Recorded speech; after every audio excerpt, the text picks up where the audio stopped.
Morning, fantasy people. This is Nick Capozzi. This is Razzball Radio. This is the Fantasy Sports Network. And this handsome gentleman here is Sky with no last name. Sky, can I just say your last name on air for once? What is my last name, though? I'm kind of like Prince at this point. I mean, You're like a symbol. yeah, I was about to say, let's go with a symbol next time. We can go with. All right, Sky, listen, we got a lot to get to because it's Friday. And on Fridays, we head up to the Observatory. These are things we're going to be looking at, checking out. But just before we do that, I stole this T-shirt from you. So if you're in the St. Louis area this weekend or anytime, and you want to go to Razzball Radio's Fantasy Sports Bar of the Year, that's right, best fantasy sports bar we found when we traveled America, go see my boys at the Post. Say hi to Micah. Say hi to Adrian. Say, hey, guys, we heard you're the best. They are the best. They are the best. That place was awesome. And by the way, I do want a shirt again, but not the one you just stretched out. Thanks a lot. Sorry, buddy. If you took two Skies side by side, I'm still broader than him. It's true. All right, man, come on. Let's get up to the observation deck because we got to start observing. Let's head to London, England, the football capital of the world. Well, it might be if you're talking football. All right, what are you going to be observing this weekend? Maybe Tony Romo returning too soon? Yeah, you got to question that considering how last game went with Brandon Weeden under center. Although at least that last game did prove one thing: The Cards are awesome. No matter if he's on a good team or a bad team, Brandon Weeden is still Brandon Weeden. That was amazing that he couldn't figure it out given all the talent that was around him. But with how bad that game went, and yes, the Cards are good. I'm not arguing that, but with how bad that game went, that makes me wonder if Romo is kind of rushing back, which is kind of scary if you think about it. It's a back injury. He's flying over to London. I mean, for baseball season, Clayton Kershaw came back with back spasms after pitching. This is kind of a daring thing to do. In Australia. Australia, yeah. Thanks for making sure the audience knows what's going on, Sky. At Sky_Razzball on Twitter if you want more not very good information. Yeah, I failed geography, clearly. So, yeah, I'm kind of worried about the back, which means I'm kind of worried about all the players around him if they're going to be planning to have him start all week. So it's kind of worrisome to have him starting for multiple reasons. All right, so the takeaway here is who the heck is going to be the quarterback for the Dallas/London Cowboys? The Kansas Cities are heading to the Buffaloes. Yes. What are you watching in this game? Yeah, I'm watching Booby. That'd be Booby Dixon, of course. It is Friday. It's casual, baby.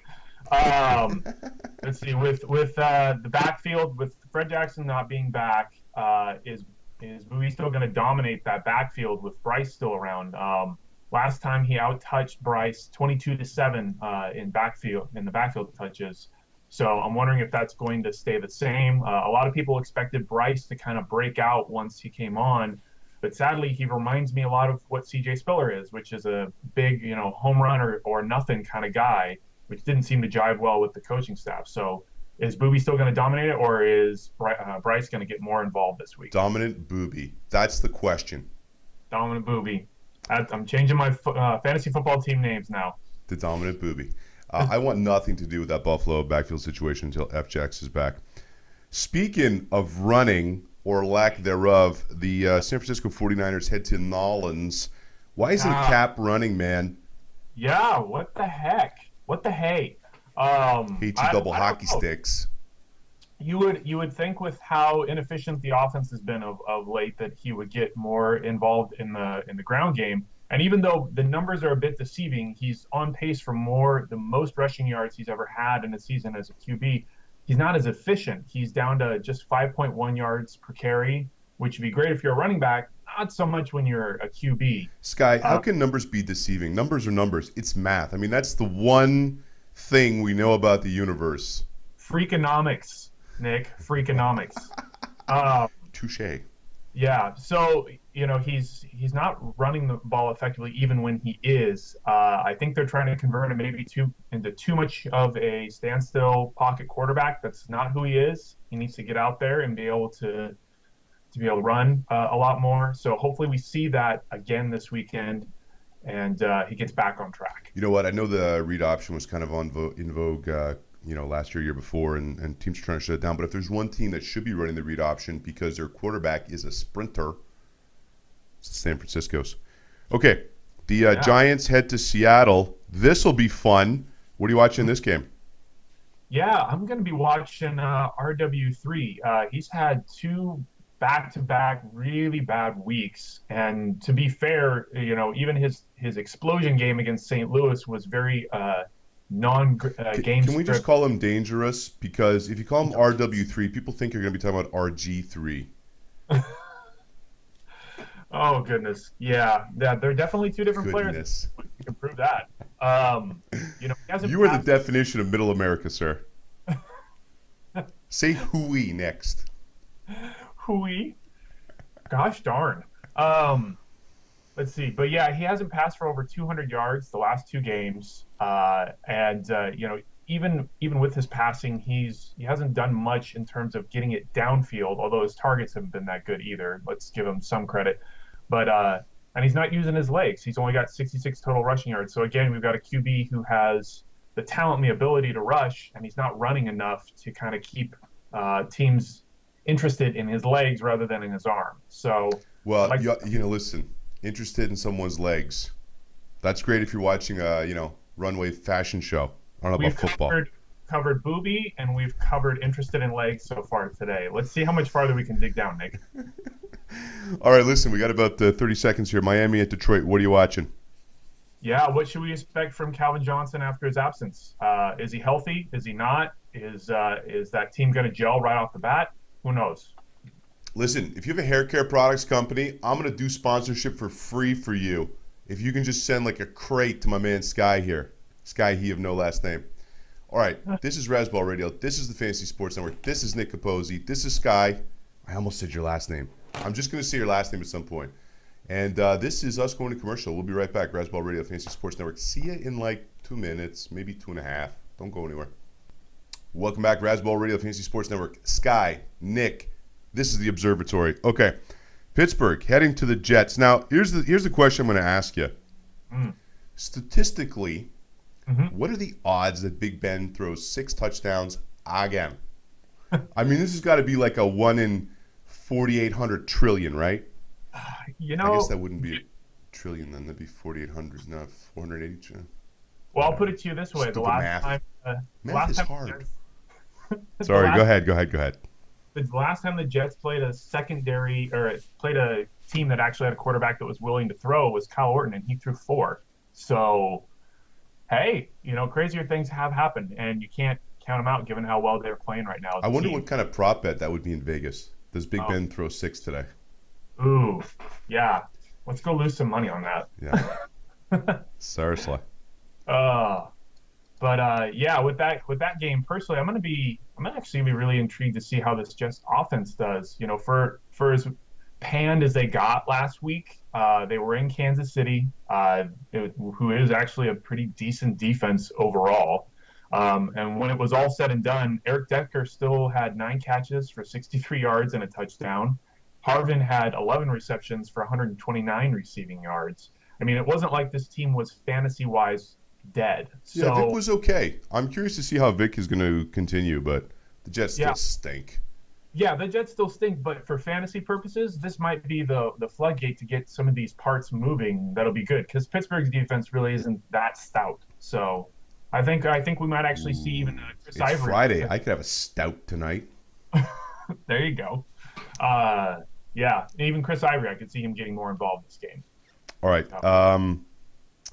The Volunteers had to take on the Terrapins. Nah, just kidding. But Tennessee is going to Baltimore. What are you watching for in this game, brother? Yeah, is there any hope left for these Justin Hunter owners? No. I don't know. I thought even though it was a minor glimpse, having Mettenberger under center last week did change the dynamics, at least for Hunter's purposes. At least he was targeted more. Well, I think the big takeaway from Mettenberger being the quarterback is that NFL selfies are on the rise. Yeah, just don't tell J.J. Watt. So we got booby in, we got legs, we got selfie. This is a Friday night. Oh man, in Old Town Scottsdale. We're we're going to be totally cool with the 21 and 18 to 21 crowd now. I don't know if we're gonna be cool with the 1821 crowd, Sky. We're going to be totes cool, Nick. Totes. Uh, I don't know but what that means. he saw a season high 10 targets with net under center, even though they only connected for 4 and 31. There was a touchdown there. So hopefully the bye week they're able to gel a little bit more, and it'll be interesting to see. Baltimore gives up plenty of points to opposing QBs and especially wide receivers. So, All right, the oldest or most played rivalry in the NFL, Chicago, heading to the, let's say, not quite frozen, but definitely frosty tundra of Green Bay, Wisconsin. What are you watching for this game? how is Chicago as a team going to respond with all of this Trestman news?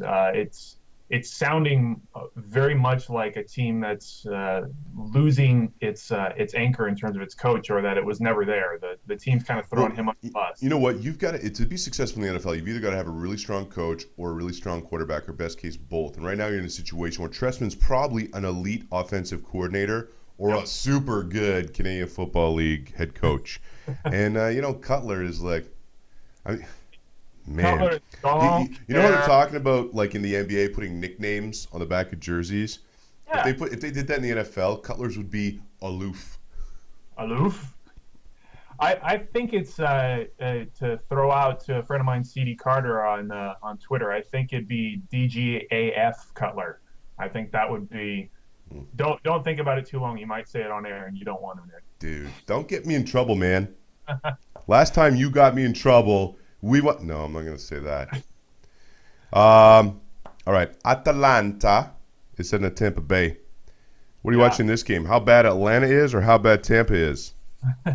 Well, I don't think Atlanta can match Tampa Bay's badness. I think that's a level that can't be reached. You talking about the uniforms?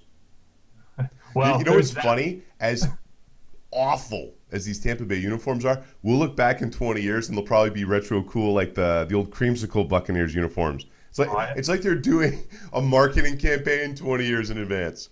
If anything becomes retro cool, it means it was probably terrible during the time it actually happened. That's kind of a no-brainer there for me. But no, I'm very curious to see if this is a Lovey or a management position putting McCown back in. Because when McCown was in there, that offense just stagnated. He had 2 TDs, 4 interceptions over 3 games, and he only had 1 game where his yards per attempt was over 6. So clearly either he's figured it out and Lovey trusts him, or management is throwing him back in their tank. And that's going to, if it's the latter, it's greatly going to affect targets like Mike Evans, who's really been coming on of late over the last 4 weeks. So that'll be worrisome to see how McCown does his first game back, given the opponent and what Mike Evans has been doing. All right. One more game.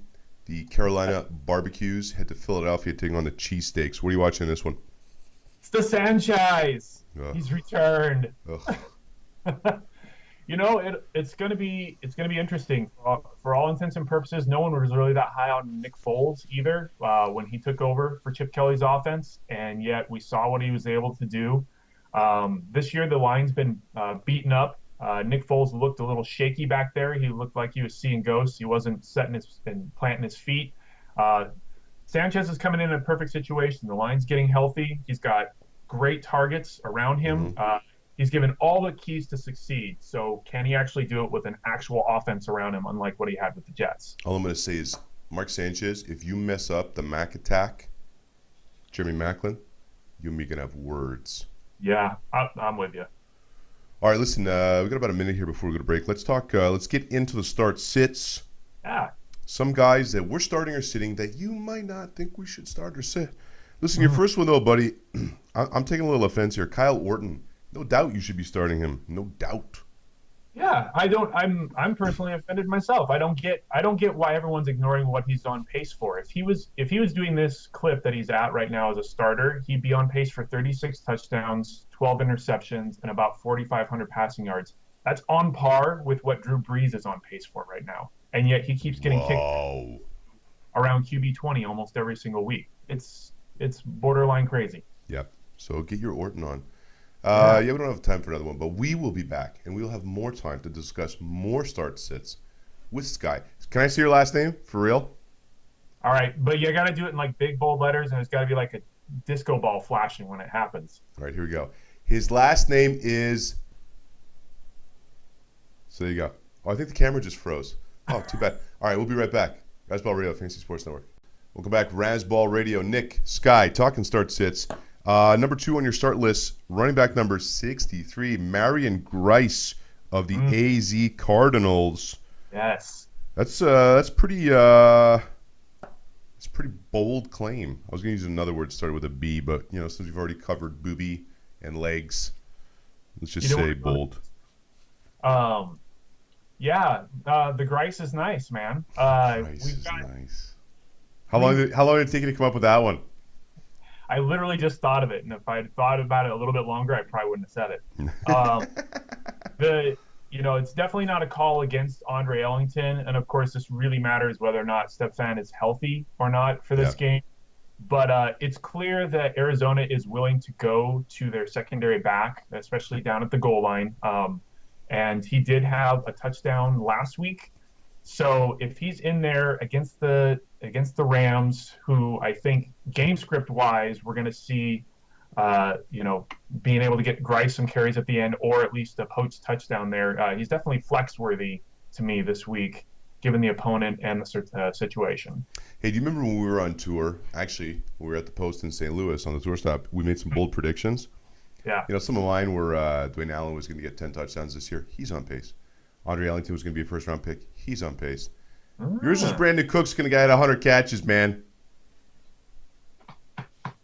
There we go. Good boy. All right. Okay.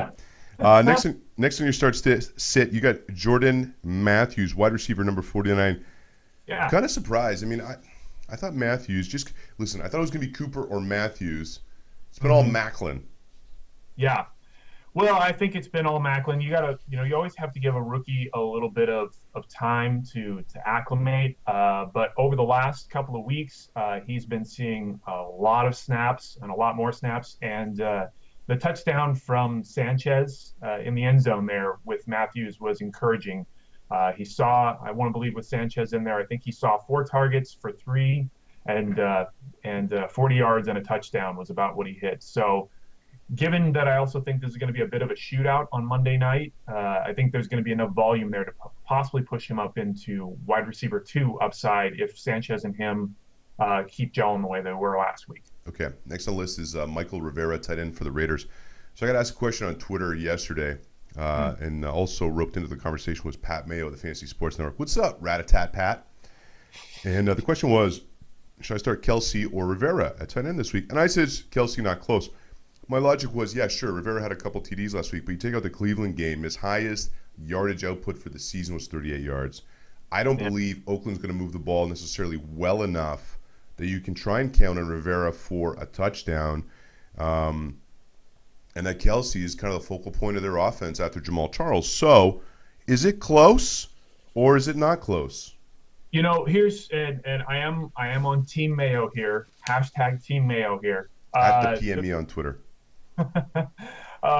The big thing for me is that, yes, you're right that Oakland will probably have a hard time moving the ball, but KC always has a hard time moving the ball, and they don't get into the red zone all that much. They're not a very efficient offense themselves, and Kelsey's not even seeing a majority of the snaps. So, even if it's a play call change at the line, it could be Fasano in there that's getting the catch. Right. So, Rivera's been seeing the volume, especially with the coaching change. 20 targets over the last 2 games. He's converted that to 15, 121, and 2. And the opponent does give up points to opposing tight ends. So, to me, game script wise, Michael Rivera wins out. Okay, we got to pick up the pace a little bit here. Your last start is Jason Morrow. The only question I have is that he was Geno Smith's safety blanket, but Mike Vick is in there. Why are you starting tomorrow? Again, the Steelers are defensively, all depends on Vic figuring it out. But the Steelers aren't that good in terms of defending opposing tight ends either. So he has the option to be a good red zone target. And I do think the Jets are going to make this a game this week. All right, let's get to your sits. You're sitting Matthew Stafford. That's a pretty bold call, brother. Miami secondary is one of the best, if not the best in the game. They just shut down Rivers for 3 interceptions at home last week. Both. I think this is going to be a defensive struggle. So for both teams, given that both squads have great secondaries, and yeah, Calvin's great, but if you start getting double teamed, Stafford will still try to throw into it, and he'll throw a few picks. Okay, So, you're also sitting Trey Mason real quick. Pourquoi? That means why in French. they're already messing with him in terms of touches. I don't get why he's RB23, given that Arizona is the best against the ground game right now, and they're going to be on the road. I'm just not seeing a good reason to start Trey. Why you sitting Andre Williams, man? Yeah, because have you seen him play? Yeah, I know. He's a plotter. 2 per carry since becoming a starter. Woo woo. I think Peyton Hill Kind of runs like Dane Viciedo does for the White Sox. It's a It's straight like a line. dump truck, like. Very tank-like. Yeah, only he's a flex if you're desperate at this point. Mike Wallace of the Miami Dolphins. Yeah, it's a tough week to sit him given it's a bye. But again, I think this is going to be a really defensive-orientated game. I don't think either team really gets it going, and both secondaries are really stout. So, and Wallace really isn't that involved even with this Tannehill emergence. Second time you've used Stout. We should have a Stout sponsor on this show. Mm-hmm. By the way, I'm an Irish citizen. I really am. Just putting that out there. Stout companies. Murphy's. Jason Witten for the Dallas Cowboys. Why are you sitting him? Is it because Gavin Escobar is going to be a superstar? It's because he's a blocking tight end at this point, and I don't understand why people keep ranking him in the top 10. I know. He's an amazing player. He's had a great NFL career, but he's had one game over 10 fantasy points in a .5 PPR setting this year, and he keeps getting put in the top 10. I'm about ready to lose my mind, Nick. This is flipping ridiculous. I'm about ready to lose my mind with your haircut. So here, let's do a couple options here. If you want to keep that hair and not put like some product in it, look. I'm not saying I got great hair. I'm just saying put some product in it. So you got 2 choices. Yeah. Even when you do that, my God. All right. I either want some big pork chop sideburns. Oh, okay. Because that would kind of match with the, woodsy. Or I want a big beard. Like I got big. Because you got the scruff to grow out a beard. So don't tell me you can't. Yeah. No, I get the beard. I just can't do the mustache. So it's totally going to be an Abe Lincoln like. Do it. That would be awesome. That's your mission, Sky. I don't care what your wife Holly thinks. Yeah. I already can tell you what that one would think. Yeah. All right, we got to get out of here, buddy. By the way, can we have Holly accidentally walk in again? Because that might be the greatest clip we ever have. I'm starting to realize my internet fame is directly linked to my wife, and it has nothing to do with my ability or what I bring to this show. Yeah, it's true. All right, we got to get out of here. We got to go, man. Enjoy football this weekend. We'll be back Monday. Razzball Radio, Fantasy Sports Network. See you on Monday, guys.